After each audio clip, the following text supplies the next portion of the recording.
I noticed Pirro, I've been making a couple of videos about George Lakoff's book, Women, Fire and Dangerous Things. I haven't actually watched the videos, sorry Pirro. I think they're just readings, aren't they? I got the impression it was readings from one of the chapters. So I didn't watch it, because I've read the book, it's quite some time ago. But it is interesting, that whole thing about categories, because that's the theme of the book, isn't it? Categories. And now in some languages, I think it might be Gerbil, one of the North Australian Aboriginal tribes, that has those categories, but I might be way off. Women, fire and dangerous things are all grouped in the same category. Because it is weird and so counterintuitive, you know what I mean? And certainly when I read that the first time, I just think, this doesn't make any sense, these people are clearly mad. And it's the same with European languages. I think you probably mentioned, certainly George Lakoff does, which is, a lot of European languages have genders attached to nouns and the objects they refer to. So table and door are feminine, whereas garden and car, I suppose, are masculine. Which makes no logical sense, does it? I mean, why is a table a feminine and a garden masculine? I don't know.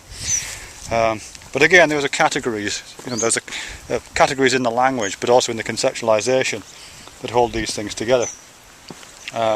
And again, when I come across that the first time, I was at school learning about this years and years ago in French classes.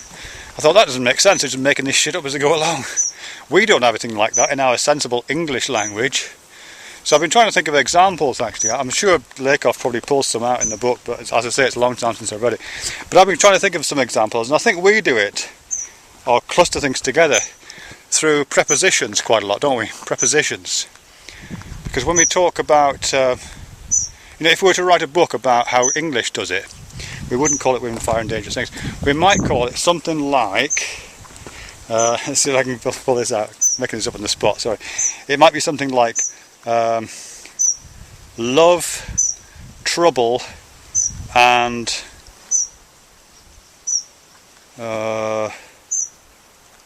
love, trouble, and debt. Love, trouble, and debt, because all those things are conceptualized as containers that we are inside of. Because you can be in love, in trouble, and in debt. Or we might call it target, form, and oh dear, target, form, trying to think of a third one. These are all things that were in which they're conceived as surfaces that you can be on top of. So you can be on target, or on form, or on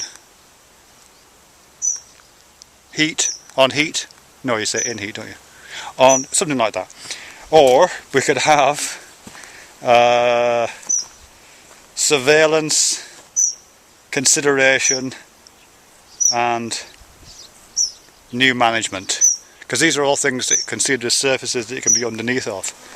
So you can be under surveillance, under consideration, or an idea can be under consideration, or it can be under new management.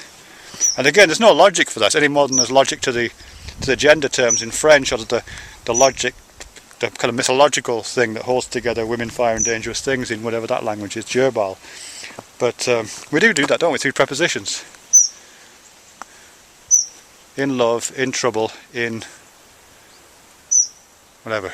On fire is another one I was thinking. On fire, on target, on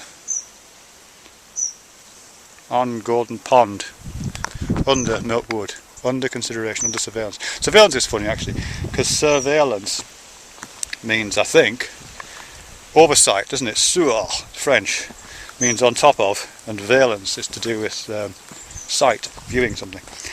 So when you say something is under surveillance, you're saying something is under on top of looking. Under on top of looking. Yeah. Anyway, interesting stuff. Pretty hot today actually here.